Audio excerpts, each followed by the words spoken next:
Sveiki, Gelan sostinės krepšinio lygos gerbėjai. Trečiadienio vakarą Žygimanto Augusto pagrindinėje mokykloje buvo itin karšta. Atnaujintojo sporto salėje susigrūmė dvi pralaimėjimo šiame sezone dar nepatyrusios B lygos ekipos.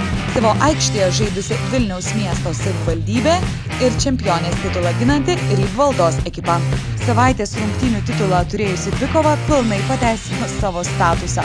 Nors pirmaujanti ekipa šioje akistatoje keitėsi vos 2 kartus, tačiau beveik visą laiką komanda skyrė vos keli taškai, tad salėje susirinkę žiūrovai galėjo mėgautis puikiu reginiu.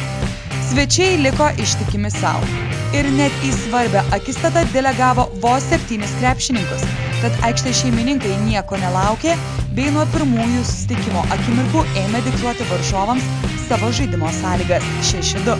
Tiesa, Simo Pociūno treniruojami čempionai nepuolė į paniką ir net ilgą laiką būdami besivejančiųjų vaidmenyje nuolat išlaikė kovinį atstumą.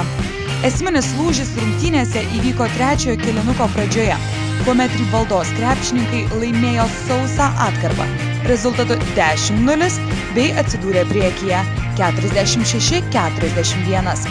Nors Vilniaus miesto savivaldybės krepšininkai dar bandė kautis, tačiau viskas, ką jiems pavyko padaryti, tai likus žaisti 5,5 minutės, priartėti iki 2 taškų – 61-63.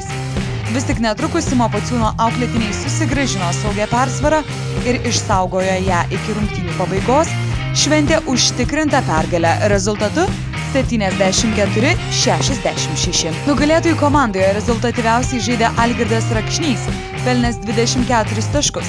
Laimonas Alionis pridėjo 22, o Raimondas Satkauskas į savo sąskaitą įsirašė 9 taškus.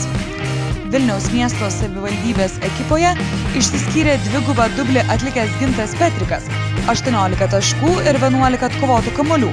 Jam puikiai talkino Karolis Bliūčius, pridėjęs 10 taškų. Tai buvo jau 7-oji Rybvaldos pergalė iš eilės, leidusi čempionams įsitvirtinti pirmoje A grupės vietoje. Tuo tarpu pirmąją nesėkmę patyrusi Vilniaus miesto savivaldybės ekipa išliko 3-oje pozicijoje. Dėkoju už dėmesį ir iki pasimatymo kitose Gelan sostinės krepšinio lygos kovose.